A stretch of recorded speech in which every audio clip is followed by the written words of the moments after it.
Visual Podcast offers media services for reasonable price quotes, created to aid the urban community with marketing services for your business, products, or services. Book your interview or ad by emailing bossupvisualpodcast@gmail.com or simply fill out the contact form. Boss Up Visual Podcast is geared towards business and life topics, teaching individuals how to build wealth, make smarter financial decisions. Boss Up Visual Podcast is hosted by Shakita Days and Derek Days, founders of Derek Denzel Days II Corporation. Sometimes looking at life and business from one person's perspective or type of group can be misleading. Teaching you how to stay bossed up in the competitive world. A visual podcast shows step up, raise your standards, and for the direction of your life. Boss Up Visual Podcast features sub-segments hosted by business leaders, authors, coaches, and individuals looking to expose their brands. Become a VIP listener, get access to rewards and more by subscribing. Welcome to another episode of the Boss Up Visual Podcast Show. It is your favorite host and CEO, Shakita D. Days.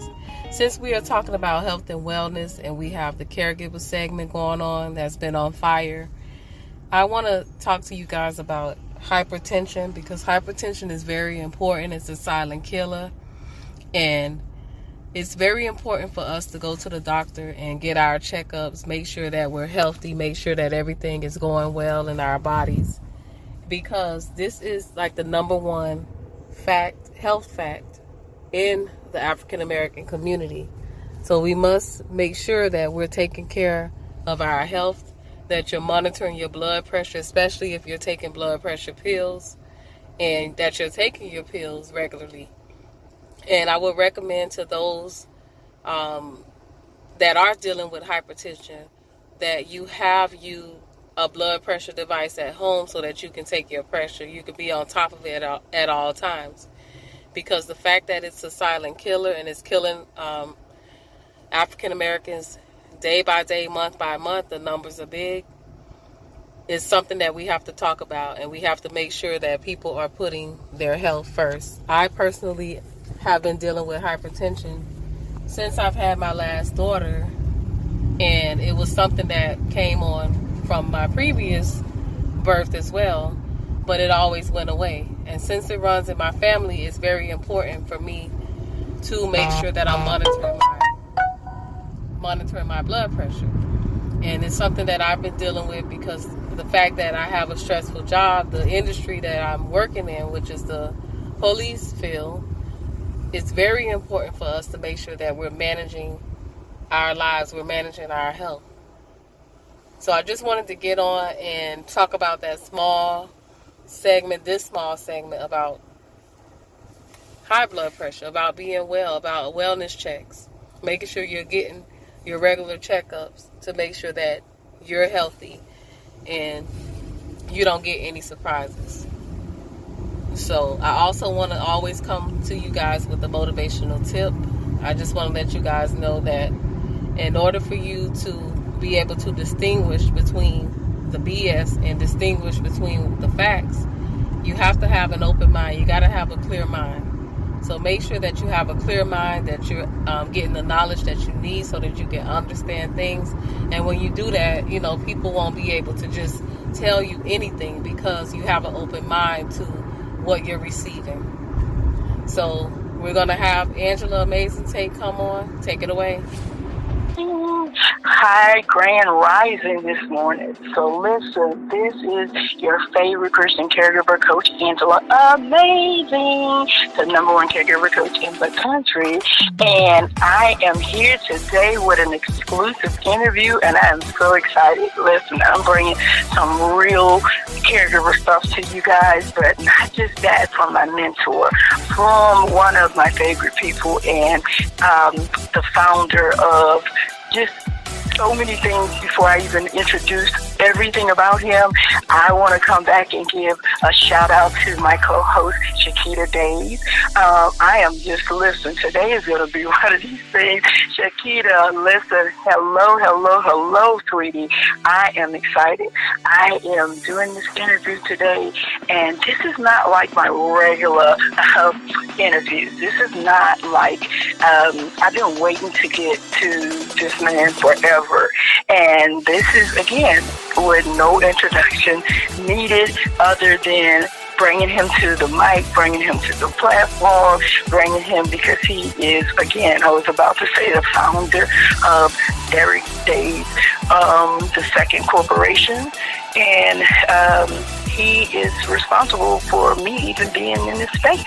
And I'm going to, without further ado, bring him on and let him tell you all who he is, because not only that, he was a caregiver, just like some of us, as a boy. And the story just matched. Everything was so amazing here that I wanted you guys to hear for yourselves. So if this is your first time here, we want to just say welcome. We want to say thank you for tuning in.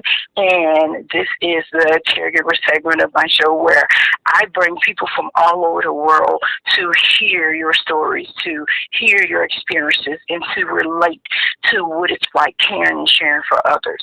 So without further ado, my professor, my mentor, my friend, my brother, Mr. Derek Days.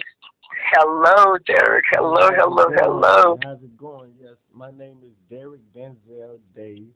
Yes. I am better known as Juicebaby in Miami 305, and also spirituality, Ojapha the Prophet.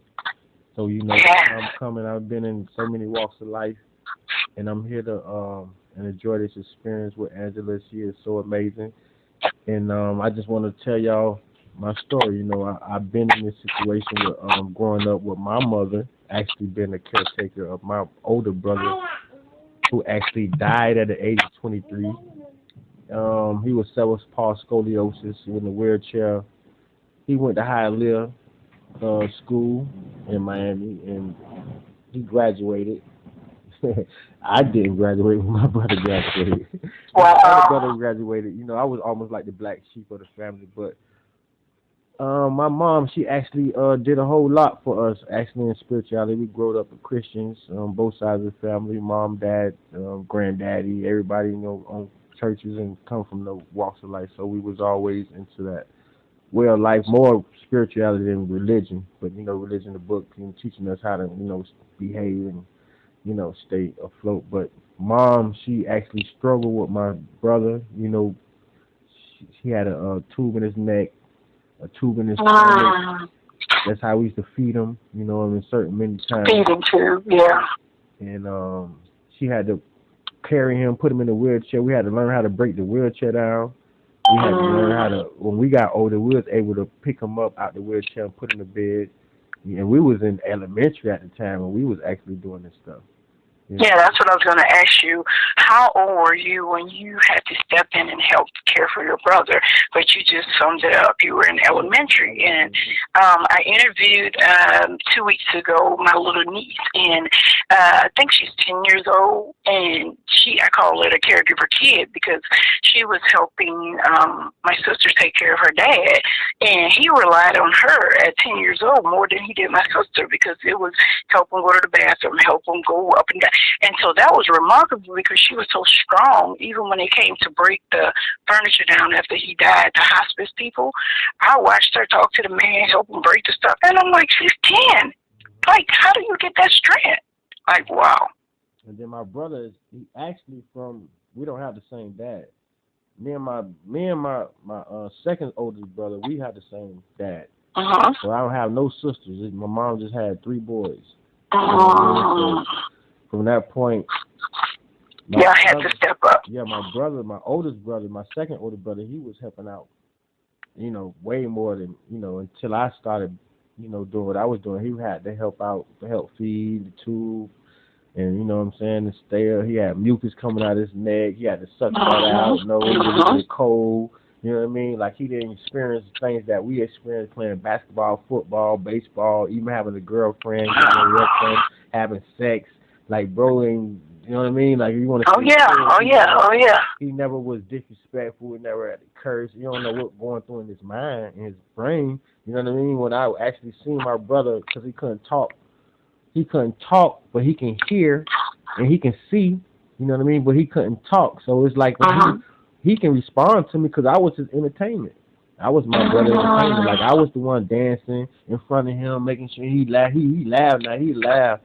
He laughed, and it's so amazing that he can laugh. But I know that this world is spiritual because this ain't what they say in this earth is. It ain't what it is, bro. I understand that from the fact because my brother he got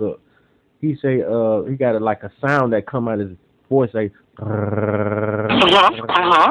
that because he can't talk and he know how to laugh and stuff like that. But one day I was in the downstairs on 54th and 22nd in Miami, and people know where that at, up the street from Joseph Caleb Center. I was staying in New Haven Gardens. No, not New Haven Gardens. We were staying in my mom know the name of the spot. It's on the tip of my tongue, but we're right off behind the health center. We stayed right there. My brother went downstairs, and my brother was actually dying. This the first time I see him, but my mom said he done died before it came back. But this actually the first time I seen my brother going through the situation. So I told my mom. I was probably like in middle school, probably high school when this was going down. And then my mom got him, took him to Miami Children's Hospital down south, somewhere in that area. It was a nice hospital. Took him there, and then I went in the room, and then they said that my brother he passed, like he actually just flatlined. And I went in the room, I saw his eyes bulging out his head, and I was close to my brother, you know, even though he was in a wheelchair, and he couldn't, you know, respond. Like, we was raised to love one another, no matter how, whatever situation you're in. That's why I love people no matter what they are, you know what I mean? Because that's how I was raised. So he passed, he died, and then my mama, they had to get me out the hospital because I went crazy. So they took me back home, and my mom and them stayed there, whatever. That somewhere I got to the house, and I was with one of my best friends who actually passed with my brother, my first son. That's a whole nother story. But I was walking up the street with him in front of the Joseph Caleb Center. Like, I know this world ain't what they saying it is, bro. My brother's voice came back through me. Like, you know, they told me he passed. But while walking down the street, I didn't do nothing, but something came through me and said, and the freaking phone ring, and guess what? My mama called me and told me he came back to life. My mama said he came back for you. Wow. I know this world ain't what they saying it is. This is a whole different. This ain't what they saying it is, bro. I done experienced stuff that they ain't even wrote in books. You feel me? Thank you for sharing this, because I do understand and can relate, because my cousin was Down syndrome, and she had a tracheo in her throat. And I used to be the one to take her out in public, and I would take her to the cookouts, to barbecues. And she was in a wheelchair, and she couldn't walk or talk. And, you know, my friends and their families accepted them. So every holiday, because her mother was ashamed, which was my aunt, was ashamed to take her out. She didn't even go to school. And I remember, you know, she used to make a sound, you know, and it was a sound. So I knew how to communicate with her well. And I was in my early 20s, but I knew that I didn't even know this was going to be this part of my life down the line, being in this space. So it's not something, like you said, it goes deeper for you. For me, my grandmother was a nurse. My great-grandmother was a nurse. My mother was a nursing assistant. And at the end of the day, I'm nowhere in any of those fields. But when it came to caring and the compassion of understanding that they were human as well, even though they couldn't communicate, they needed to get out. They needed to see people. They needed to, you know, I had to be the ears, the hands. And then being a child, because let me tell you the fear of it. So we give you the both sides of it. So because being a child, you are trained that these people are not regular, right? So that's right. So you taught that these people are different. They might hurt you. You be scared, because I had an auntie before my brother. You know what I mean? My brother was born before me, so I knew my brother and I knew my auntie, my uncle. My dad's sister, my aunt Roxy, because I told you, Candyland. My grandma was a nurse over there. She was a caretaker, looking after handicapped people. You know what I mean? So her own daughter was like that, my auntie Roxy, and you could be scared of her. Like I can tell you, I can have I had cousins that can interview other cousins and tell you our experiences. We used to be inside the in the car going to church. Roxy used to reach out and we used to jump. They had us so petrified of those kind of people, bro. It was brainwashing, bro. For me to look back at life, they brainwashed us to be scared and feared of these kind of people because they had gifts that was beyond what we can imagine. Like they actually put these people in labs. Like actually studied these kind of people, like back in the time in the 70s, the mid 70s, 76, 78, 75.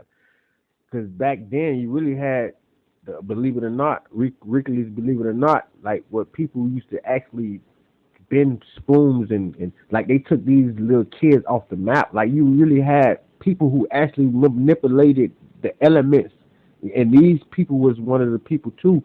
They call it handicap. They want to call them artistic in these times. You know what I mean? We called them like handicap back then. And then if you said somebody was retarded, that was almost like a disrespect. Like you really couldn't say that word. That's almost correct. Like saying like the LGBT community right now. We calling them those different types of words back then. You call somebody retarded, that was fighting words. I done fought a lot for my brother. Like they can tell you, my mama and daddy, like. You talk about my brother Harold. Don't tell me nothing about my brother because he cannot walk or talk.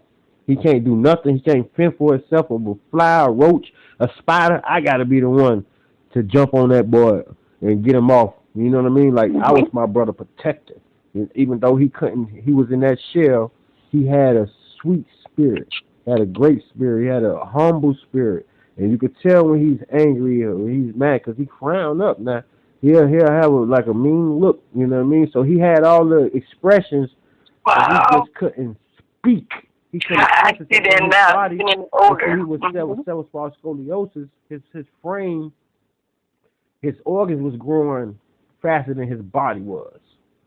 You know what I'm saying? So like it was that's what led to his demise. His body wouldn't, he was frail. He was real frail. You know what I mean? He was crippled. Like I actually grew up with my brother. Like he never get a chance to learn how to walk and learn how to talk. He was always found to a wheelchair since we was young. Yeah, so like my cousin was. If you are just tuning in, then we want to thank you for being here today. I am your caregiver coach, Angel Amazing, and I am interviewing at this moment Derek Denzel II. We are just talking about the duties, the responsibilities, of being a caregiver. So I want to thank you again. Feel free to send us a message. You can find me at I am Coach Amazing on Instagram. I'm also at email me at amazingcaregivercircles@gmail.com. We are just literally in the middle of some life-changing stuff. Because if you just woke up this morning and you tuned in and you got something yesterday that it was some bad news to you and you thought your world was turned upside down because now you got to help take care of your family member, your father, your mother, maybe a sibling, maybe even a child. And you thought it was supposed to be this happy-go-lucky lifestyle or you were going to live this certain particular way, and now all of a sudden everything just shifts. Derek is just sharing with us how God puts you in spaces and places for a reason, and it's a season for you to be the person who they count on. It was meant. And I know your mother had 3 boys. So having 3 boys, was it 3 boys your mom had? Yes, she had. It's 3 boys. So having 3 boys. My handicapped brother was the oldest.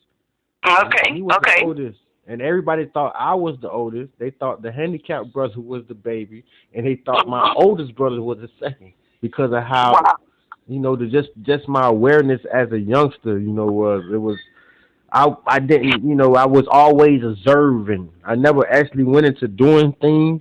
Like if somebody did something I knew that would get me in trouble, I wouldn't do it. Like it wasn't nobody had to teach me. I didn't have to learn this from a Bible. It was just me being just me. My spirit was connected in that way. My mama always taught me, and everybody was like, you was just observe. I was an observer.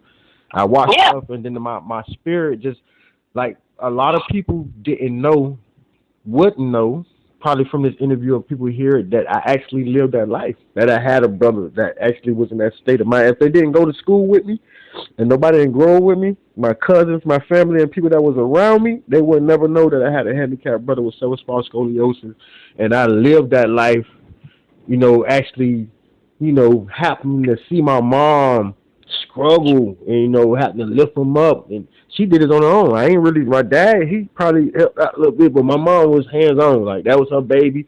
How it went, he got that way, but like I said, they hit his stuck a needle and hit his growth motive.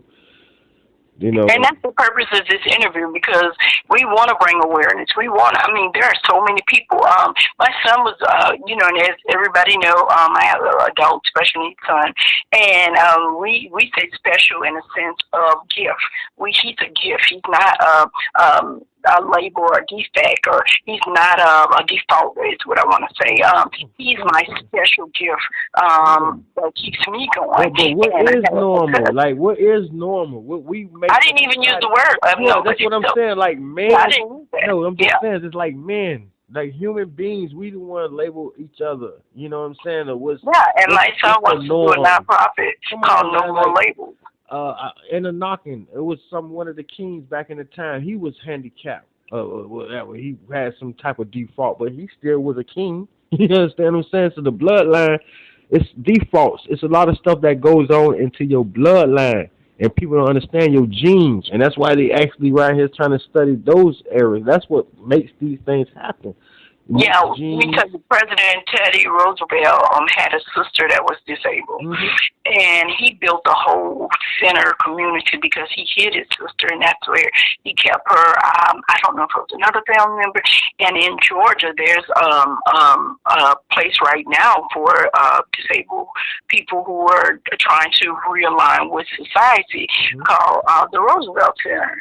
And I remember trying to get my son in. We went there. They had the lake. You could fish. The horse therapy, and I mean, it's an amazing place.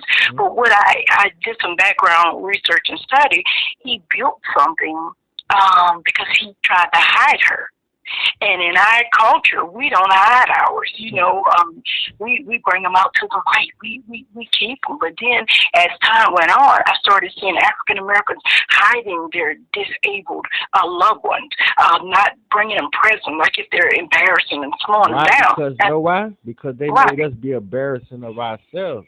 The people who actually we came from, that's what they taught us to. They taught us to dislike each other. Yes, I can believe it. So that's why with anything that's come out of us this form, they trained us that was not right. That's why I'm glad that I actually came from the families that I came from, because like I say, my oldest auntie, she was handicapped, and she right, but she can walk, man. She just never talked. She you know what I'm saying? She can see, she can walk, feed herself. I don't know about how she changed herself and do all the other stuff. Now my grandma's, you know, was doing what she do on that though. But it was like just the response, and then when we learned to respect her, you know what I mean? Like when we were young, like throughout all what the books or what the schools or what the TV was teaching us how to treat, because that's what you're getting trained from. You know what I mean? You're getting trained for what the things you see, and then you got to remember back in those times, mental institutions was being promoted in the 70s. Yeah, sure was. Seen this all in movies. You seen what's the name of the movie when the dude he was a doctor but he was two-faced or something. They called him something. They was actually promoting this kind of behavior. My favorite movie was The Beautiful Mind, and this was a professor, and he was very, very intelligent, but he started having this mental breakdown. Yeah. That was, oh my God, that was my favorite. Yeah. Bingo. So you got to look at it. And then that's what one show I want to do with you too, because we got shows that I want to go ahead and highlight the errors and the errors on what they promoted at the time to actually produce the kind of humans that they wanted at the time. Well, I'm looking forward to being a guest on your show. Yes. So tell everybody about your new show and tell them where they can find you, because that is exciting. And like I said, I want to be a guest on your show. I wanted to bring you on because not only you're responsible for me being in this space. And let me just tell you guys, I was at a moment of in transition, trying to get some balance. I had just moved to another state, and I actually got a chance to have a one-on-one with I call him Professor, with my Professor Derek, and I can tell you, I needed that. That was what I needed to get me to the next season, the next level, the next, walk me through the next dimension. I don't know if that makes sense. No, that does, exactly. Okay, for me, we were on the same frequency, and when I got it, I needed it, and it was just what I needed. I didn't want the feel-good conversation. I wanted the conversation that was going to do a self-check for me, like, Angela, go deep within. I need you to go deeper and check yourself. And that's what I got from him. So at that point, I took it and I said, you know what? I needed it. And I stood up and I was like, you know what? I'm going to do this show and I don't have to look like the world. My show is not going to look like the world show. My show is going to be real talk, where you come on this show and you get everything that is needed or everything you want to put out there when it comes to your experience, because your experience is not mine. So I wanted to make that clear. I do not have to look like the world when it comes to how they're doing an interview or how they're doing, quote unquote, the caregiver segment. For me, it's tell me your truth. Let's walk in your truth. Mm-hmm. And so having you on this show today was just amazing. And then knowing you're getting ready to counteract with your show, that was like, I can't wait to get on your show, The Optical Illusion. And then like, oh my God. See, The Optical Illusion, that's what I do. Y'all want to find me on on Stay Bossed Up Network, on Spotify, YouTube, Instagram. You can follow me, Juicebaby305. And when we speak about optical illusion, is speaking about the persona, what they show you left hand and hide the right hand. You know what I mean? What they give you the optical illusion of something that look like something, but it ain't what it is. It just look like what it is to the people. And then the illusion that we put like the Matrix. Yeah, this is. It's actually to break down a whole lot of seeds, and it's just from my point of view. You know what I'm saying? Because everybody got their point of view, how they look at life. And some people are a little woker than others, all right, a little deeper than others in certain many value systems. And I'm just coming to the level where my people can find me at, where I'm here. And a lot of people that know where I came from and know where I'm going. You understand what I'm saying? Because I got to know where I came from. Hosting people to be on your show, can they get an opportunity to connect directly to you, or get an opportunity to see about getting on your show? How does that work? Oh, you got to holler email, Juicebaby. Okay. You can holler at Juice. You can holler at 305. No, okay. We can holler at Juicebaby57 at yahoo.com. You can go ahead and email me and send me a request. Or you can go to DDT2C.biz, and then you go ahead and holler at that. And then, we got the website. So you can hit the links in the descriptions and make sure y'all do that. Make sure y'all like, share, and subscribe. And what I'm saying is that it's an illusion on people's mindset.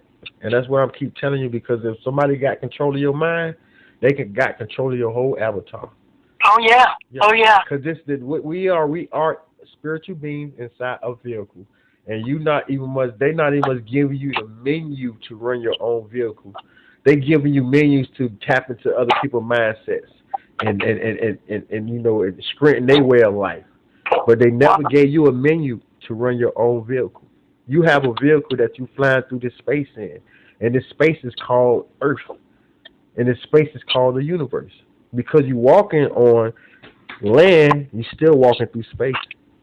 Wow. Well, I'm looking forward to getting my spot and my time on your show. Because, listen, if you guys heard it, you heard it from him. And that is the place to be. You can find him at all those places. So we definitely will. You can either hit me up, and I can tell you where you can find him at. I'm sorry.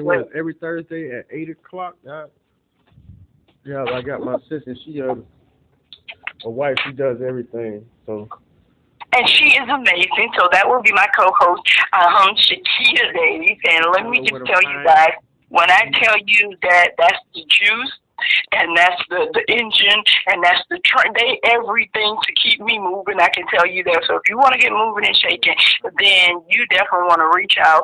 Also, I got to give a plug because I'm on their board of the nonprofit, but we are taking people who want to be in the Bossed Up magazine.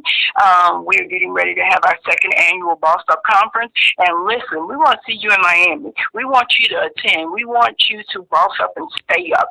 And when it comes to Shakita, she simply just fix your business. So if you are trying to do business and you're playing business, then you need to call Shakita because she can make it happen. And if you want to feature your business in a magazine, then this is the magazine to be in because we want to get you to understand, like he said, it's a mindset shift that's about to go down, and you don't want to miss it. So thank you guys for being here today. It's your favorite Christian caregiver coach, Angela. Amazing. And you guys have a great weekend. Bye, guys. Thank you so much, Angela, for that amazing show. Don't forget to follow at I Am Coach Amazin. She simply wears that name very well. And don't forget to go and follow Juicebaby at Juicebaby100. Also follow his YouTube channel, 305 Juicebaby Going Live. And don't forget to subscribe to our podcast at StayBossedUp.info. And thank you so much, and we'll see you guys on the next show. Bye, guys.